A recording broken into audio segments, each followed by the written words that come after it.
hoje tivemos alguns eventos importantíssimos para o mercado de criptomoedas, apesar de o Bitcoin estar praticamente parado na mesma faixa de preço. Vou estar falando disso, vou atualizar rapidamente a análise gráfica do Bitcoin, vou estar atualizando a análise dos principais eventos que ocorreram hoje. Tivemos um evento macroeconômico importante no final da tarde, vou estar falando disso. Também vou estar atualizando a análise de sentimento do Bitcoin, atualizar os gráficos das principais criptomoedas, comentar também sobre as notícias que podem ter impactado o mercado de criptomoedas hoje. Mas antes de continuar, pessoal, primeiramente não deixem de se inscrever aqui no canal Criptográfico no YouTube, ativar o sininho aí embaixo para receber as notificações, deixar o like também aí embaixo para dar aquela força. E pessoal, se vocês ainda não seguem o nosso canal no Telegram, sigam o nosso canal, porque lá as novidades chegam em primeira mão, é gratuito, o link vai estar fixado no topo dos comentários, beleza? Então bora lá falar da situação do mercado de criptomoedas, e começando aqui, como sempre, pelo Bitcoin, pessoal. Indo aqui pro gráfico do Bitcoin, tá? O que a gente vê? Sem mudanças aí em relação aos últimos dias. Tá? O Bitcoin hoje subiu um pouquinho, um pouco mais de 1%, mas assim, ele continua dentro daquele range ali que a gente já via o Bitcoin aí há algumas semanas. Na verdade, desde novembro o Bitcoin está nessa faixa de preço dos 90 e poucos mil dólares. Às vezes vai lá no 108, mas enquanto o Bitcoin não romper para baixo os 90 ou romper para cima os 108, a gente não vai ter nenhuma novidade aqui, tá? Ele pode até ir lá nos 100, nos 90, mas não muda muita coisa enquanto ele não romper. Como eu já disse, se ele vier a romper para baixo a região dos 90, aí ele forma um topo duplo com alvo lá na região dos 77 aproximadamente. E se ele romper para cima os 108, aí ele pode ir lá na região dos 120. Mas por enquanto a gente segue observando. Quando a gente dá um zoom no gráfico aqui para ver os tempos gráficos menores, aí a gente tem um possível padrão gráfico indicando alta para o Bitcoin. E aqui, pessoal, a gente tem todas as características no gráfico de uma hora de um ombro, cabeça, ombro invertido, tá? Vou até fazer o desenho aqui para vocês verem como fica bem encaixado aqui essa figura. E quando a gente olha aqui no gráfico, pessoal, parece que o Bitcoin está prestes a formar esse padrão. Tá? Ele ainda não confirmou porque a gente não teve um rompimento ainda convincente, mas observem, pessoal, que além de a gente conseguir enxergar aqui essa figura, conseguir desenhar ela, o volume de negociação veio crescendo ao longo do padrão, destacando um aumento da compra, um aumento do interesse. Isso quer dizer o seguinte, se o Bitcoin conseguir romper a região ali dos 97 mil dólares para cima, ele vai confirmar esse ombro, cabeça, ombro invertido, que vai ter um alvo na região dos 99.900. Quase vamos arredondar para 100 mil, tá? Se ele romper isso aí para cima, o alvo é nos 100 mil. No entanto, ele ainda não rompeu. Isso pode acontecer nas próximas horas. Inclusive, há um motivo do ponto de vista da análise de sentimento para isso. Eu já vou mostrar isso daqui a pouco. E, pessoal, a gente também tem que falar das notícias aí que estão impactando o Bitcoin hoje, tá? Hoje, a gente teve algumas coisas relevantes acontecendo. E uma delas, das notícias importantes foi que no Senado do estado de Utah, nos Estados Unidos, a lei da reserva estratégica de Bitcoin tem avançado. Ainda não foi aprovado, mas tem avançado. E se aprovado, isso vai permitir que o estado de Utah invista 10% de todos os fundos públicos do estado em Bitcoin e outros ativos, em outras criptomoedas, tá? Então, isso é uma notícia excelente, mas como não foi aprovado, a gente ainda não tem aí um motivo muito forte para a gente ver uma subida, tá? Mas 10% dos fundos do estado de Utah, pessoal, os fundos do estado de Utah, vocês podem ter certeza que são maiores do que de muitos países do mundo, quando a gente compara aí em termos de quantidade de dinheiro, tá? Quando a gente compara em termos nominais. Então isso aí é uma sinalização importante para o mercado de criptomoedas, uma notícia boa. A gente também teve uma notícia hoje de uma atualização de que os fundos, né, as instituições chegaram a um recorde de 38,7 bilhões de dólares investidos em ETFs de Bitcoin no quarto trimestre de 2024. Também, a gente também teve a Bitwise, que é uma das empresas emissoras de ETF de Bitcoin, anunciando que doará 150 mil dólares para o desenvolvimento, para os desenvolvedores de Bitcoin, desenvolvedores que aprimoram o projeto, enfim. Notícia muito boa, tá? A gente também teve uma notícia de que o Banco Central da República Tcheca está recomendando o estudo de viabilidade de utilizar Bitcoin como ativo de reserva, tá? Então a gente está vendo outros países aí aparecendo nisso tudo antes dos Estados Unidos, né? O que é bastante interessante, viu, pessoal? Então quando a gente olha essas situações a situação tá boa, né? A gente está num contexto legal. A gente teve que falar do mercado americano, pessoal. Hoje a gente teve um dia aí meio que misto, né? Um dia de leve alta para o SP500, ele acabou devolvendo ali na parte da tarde.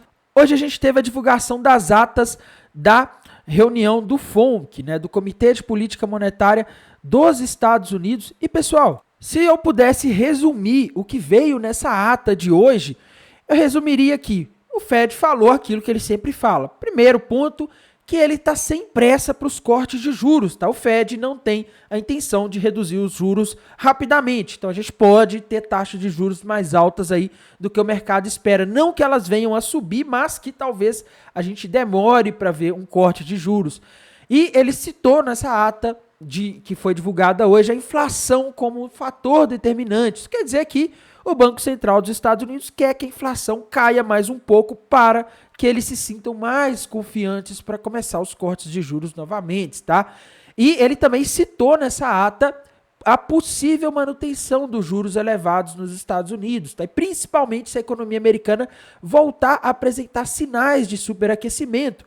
Então isso é algo para a gente ficar de olho. Na próxima semana a gente vai ter dados macroeconômicos aí relevantes. A gente vai ter o núcleo do índice de preço PCI, que é o dado de inflação que o Fed olha, tá? Isso lá na sexta-feira, dia 28 de fevereiro. Ainda está longe, mas nos alerta para ficarmos atentos ao dado de confiança do consumidor, aos dados de revisão do PIB do quarto trimestre dos Estados Unidos que vão ocorrer na semana que vem, porque isso pode dar uma dica do que o Fed vai vir a fazer com a política monetária dos Estados Unidos, tá? Amanhã a gente vai ter, às 10h30 da manhã, pedidos iniciais de seguro-desemprego e índice de atividade industrial do Fed da Filadélfia. Tá? Desses dados, eu digo que o mais importante seria os pedidos iniciais de seguro-desemprego. Afinal, o índice de atividade industrial do Fed da Filadélfia de fevereiro é um dado bastante localizado, tá? Bastante focado aí na região da Filadélfia e ele tem bastante volatilidade, tá? Um dado que muda muito rápido porque ele pega uma amostra de uma região muito específica. Mas já vou avisando que o ideal é que a projeção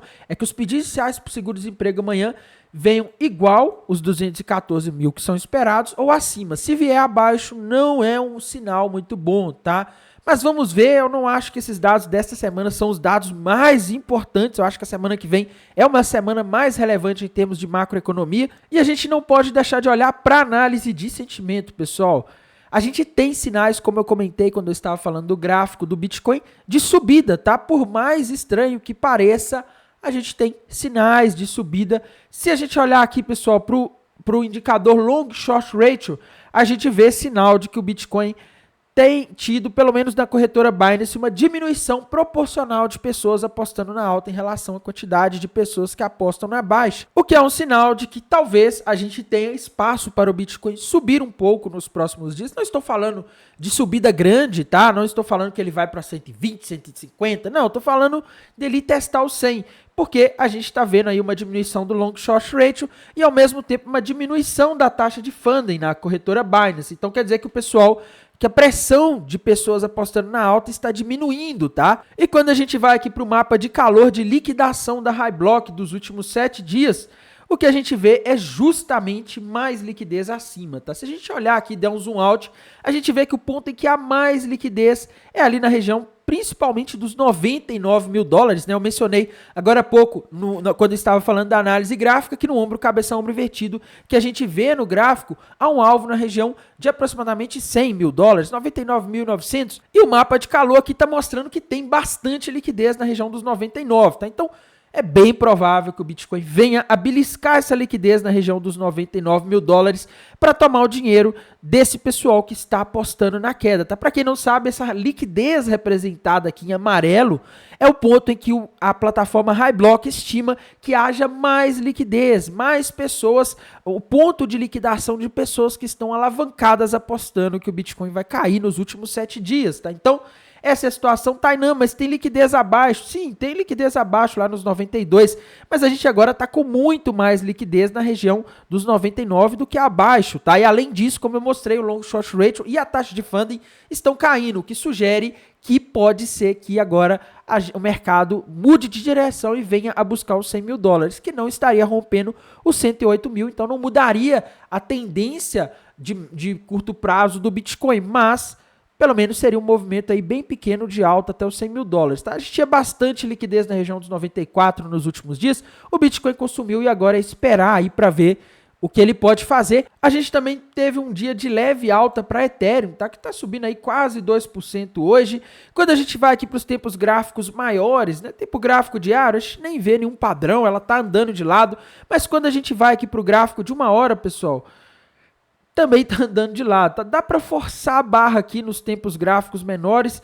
Se a gente for para um gráfico de 15 minutos, fica mais visível. Isso é a impressão que dá é que a Ethereum também está formando um padrão gráfico conhecido como ombro, cabeça, ombro invertido. Então, um padrão que normalmente indica reversão de uma pequena tendência, no caso aqui de baixa, para uma tendência de alta, com alvo ali na região de aproximadamente 2.870 dólares. Só que tem um detalhezinho, pessoal. Ao contrário do que a gente vê no Bitcoin, o volume de negociação aqui na Ethereum ele não está confirmando, ele está diminuindo ao longo da figura, o que mostra uma diminuição do interesse, uma diminuição do volume de negociação. Tá? Então, eu confio bastante naquele ombro, cabeça, ombro invertido do gráfico do Bitcoin, mas não confio muito nesse da Ethereum, tá? Porque, como eu disse, a gente tem aqui a gente não está tendo um aumento do interesse, um aumento da negociação ao longo da figura. Além disso, esse contexto aqui da Ethereum ele parece muito mais lateral do que uma tendência que justifique aí uma operação, tá? E de principal notícia para a Ethereum que a gente teve hoje, pessoal, foi o lançamento da Open Intent Framework, que a Fundação Ethereum lançou, tá? O que é essa Open Intent Framework?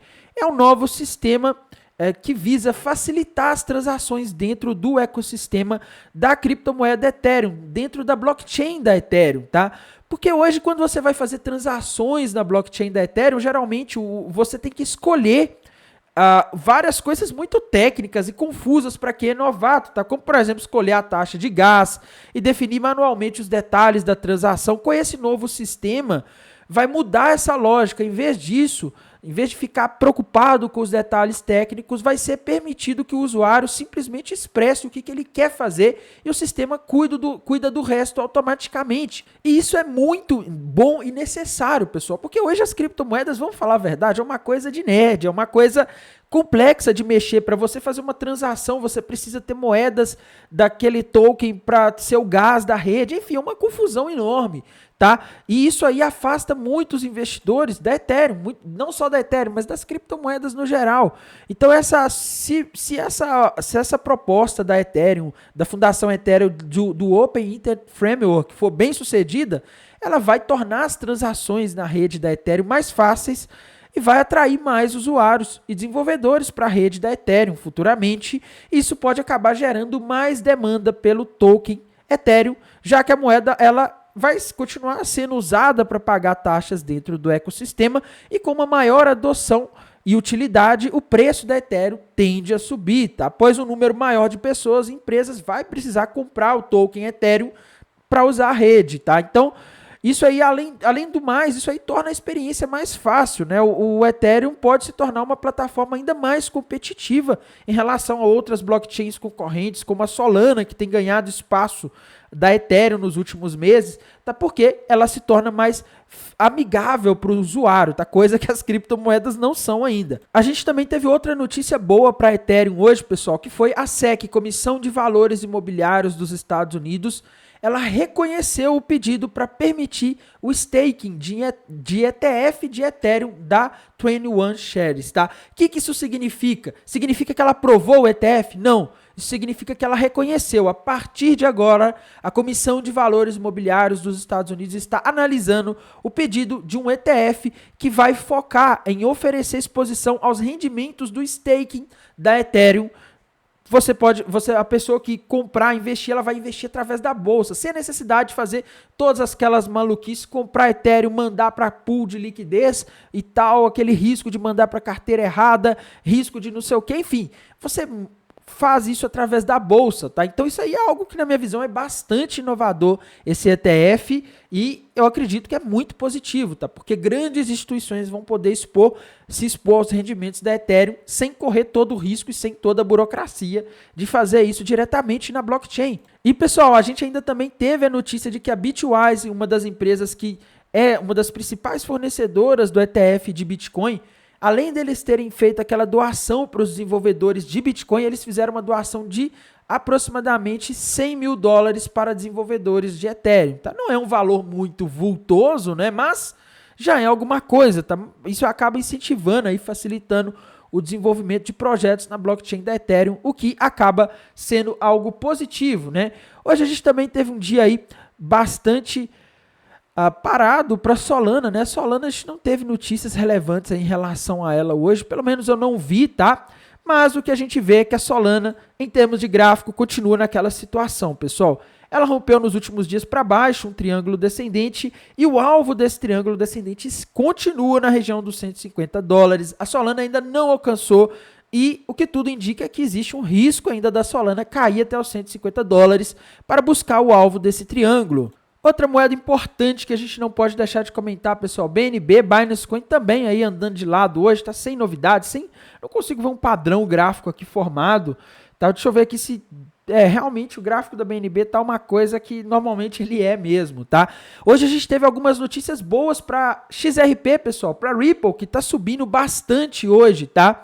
Primeiro que, não sei se vocês estão sabendo, mas o ETF de XRP, se eu não me engano, foi aprovado no Brasil. Pois é, a Hashdex, que é a gestora que já tem ETFs aqui, ela foi pioneira, inclusive, nessa questão de ETFs de Bitcoin no mundo. Ela recebeu hoje a aprovação da CVM, Comissão de Valores Mobiliários Brasileiras, para lançar o primeiro ETF Spot de XRP e vai ser no Brasil, tá? Então vai ser possível você comprar tokens XRP através da Bolsa de Valores sem a necessidade de ir na corretora de criptomoedas e comprar esses tokens e mandar para sua carteira, tá?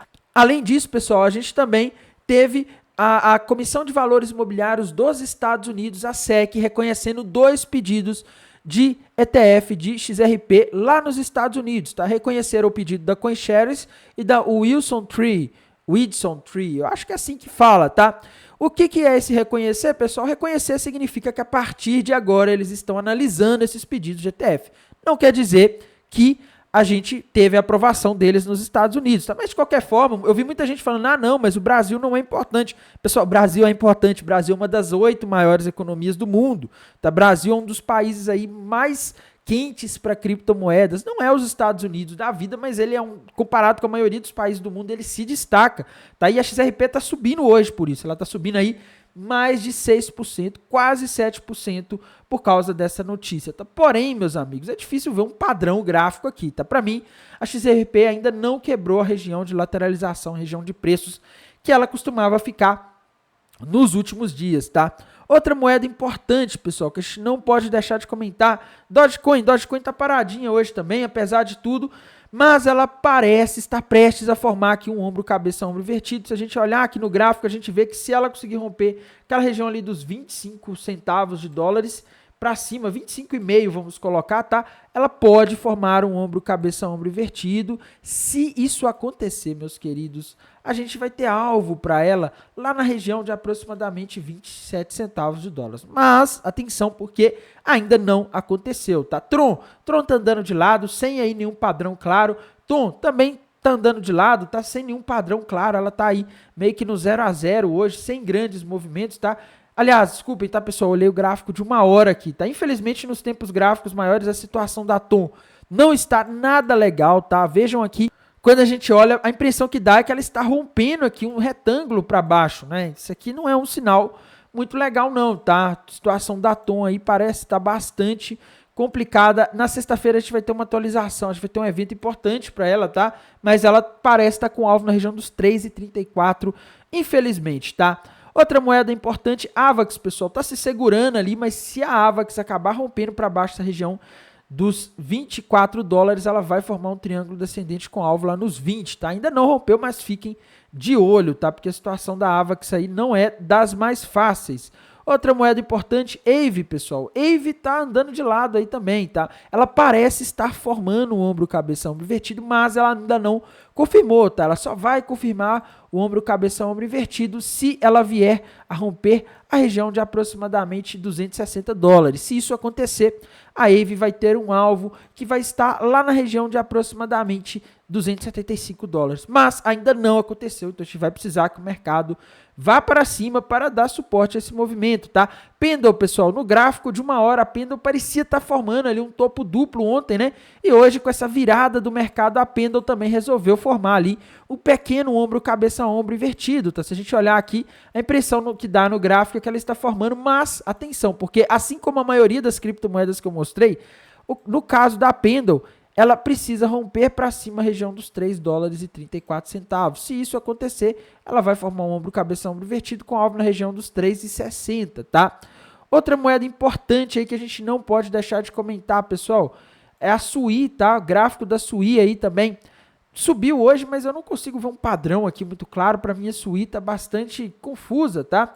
Outra moeda importante, NIR, pessoal. NIR também tá... Não sei, tá? O gráfico da NIR para mim tá andando de lado, não consigo ver um padrão novo para ele, tá? Monero continua subindo, meus amigos. O gráfico da Monero tá firme, tá? Monero aí fazendo mais máximas, né? Só que assim, falta força, tá? Ela precisa ter mais força aqui para romper. Mas o interessante é que durante toda essa queda que a gente está tendo de novembro até agora no mercado, a Monero tá conseguindo se segurar muito bem, tá? Eu estou impressionado, porque a Monero antes era uma moeda que ficou muito tempo parada ali na faixa dos 170, e 180, 160 e não fazia nada de novo, né? E depois ela resolveu subir e continua se valorizando, tá? Isso é interessante, mas como eu disse nos últimos dias, não dá para fazer uma projeção de análise gráfica para ela, porque não consigo enxergar um padrão importante aqui, tá? Outra moeda importante, pessoal, que a gente não pode deixar de comentar aí é a Chainlink, tá? Chainlink não pode romper a região dos $17 para baixo. Se isso acontecer, ela forma um topo duplo com alvo nos 11,50. Porém, quando a gente vai ali para os tempos gráficos menores, não tem aí um padrão muito claro. Para mim, ela está andando de lado aqui, tá? E, pessoal, tem outras moedas aí importantes que a gente não pode deixar de falar, tá? Uma que, inclusive, a gente vai ter um ETF provavelmente aí em breve é a Litecoin, meus amigos. Hoje a Litecoin aí teve um dia de leve alta, né? Leve não, uma alta de 5%, aí já é uma alta até considerável, tá? Litecoin subindo hoje. Hoje a gente teve a notícia de que a SEC, Comissão de Valores Imobiliários dos Estados Unidos, reconheceu o pedido para ETF de Litecoin da CoinShares, tá? Isso não quer dizer que o ETF foi aprovado, só quer dizer que a partir de agora está em análise, tá? Então em breve a gente pode ter alguma resposta aí nos próximos meses ou semanas em relação a isso. E apesar da queda das criptomoedas de janeiro para cá, pessoal, a Litecoin conseguiu se manter, viu? E, inclusive, a impressão que eu tenho é que a Litecoin continua naquele cenário da cunha descendente rompida para cima com alvo na região dos 180. Só que eu não estou muito seguro mais desse cenário, porque a região dos 140 virou uma resistência, tá? Ela não tem conseguido passar aqui dessa região de resistência, tá? Então, é um sinal aqui meio que de alerta, tá? Ela tem que romper essa região dos 140 para a gente poder aí ter um pouco mais de confiança de que a Litecoin pode ter uma performance interessante, tá? Outra moeda importante, tá? É a XLM, a Stellar, tá? Hoje a gente teve uma notícia de que houve um lançamento, tá? A Franklin Templeton lançou um fundo tokenizado para investidores europeus baseados no Stellar Lumens, tá? Que é um ecossistema. Para quem não sabe, pessoal, a Franklin Templeton é uma das maiores gestoras de investimento do mundo, tá? Que lançou esse fundo de 580 milhões de dólares em títulos dos tesouros dos Estados Unidos para investidores europeus. Isso significa que, em vez de usar os processos tradicionais que a gente conhece aí, por meio dos bancos, né, dos fundos, as participações nesses fundos são registradas e transferidas por meio da tecnologia blockchain da Stellar. Tá? Então, a blockchain da Stellar está sendo utilizada, diferente de muitas blockchains por aí que prometem um monte de coisa e não são usadas para nada. Isso está acontecendo, tá? Pessoal, vamos e convenhamos, né? A utilização da rede da Stellar por uma instituição financeira tão renomada como a Franklin Templeton pode aumentar a confiança e o interesse na plataforma da Stellar ao longo do tempo, tá? Muitas outras instituições podem ver e olhar e falar, olha, a Stellar está dando conta, né? Ela está atendendo uma demanda grande, vou desenvolver minha rede em cima do ecossistema dela, tá? Isso aí pode, no futuro, aumentar a demanda pelo token XLM, se for bem sucedido, tá? Se a rede mostrar que ela é capaz de suportar isso, tá? E isso aí possivelmente geraria aí uma valorização, tá? Porque mais pessoas comprando fazem o preço subir, né? Além da institucional que tende a trazer muito mais liquidez para o projeto, né? Que é um fator que influencia muito o preço, tá? Então, a Stellar hoje aí, quando a gente vai para o gráfico dela de 1 hora, meus amigos, eu vejo que ela está tentando formar um padrão parecido aí com o que a maioria das criptomoedas está. Tá? Quando a gente vai para os tempos gráficos maiores, está andando de lado, mas nos tempos gráficos menores, aqui a impressão que eu tenho é que ela rompeu para cima um ombro, cabeça, ombro invertido, padrão de reversão de tendência hoje, né? E quando a gente vê aqui, pessoal, o alvo aqui para esse ombro, cabeça, ombro invertido que a Stellar rompeu, eu vejo um alvo para ela lá na região de aproximadamente os 34 centavos, 34,5, tá? Então ela pode subir mais um pouco aí depois dessa notícia boa, tá? A gente também teve a notícia, pessoal, que a Tether emitiu 1 bilhão de USDT na rede Tron, tá? E 400 milhões foram transferidos do tesouro da Tether para a Binance, né? Mais injeção de liquidez, tá? A Circle, que emite a criptomoeda USDC,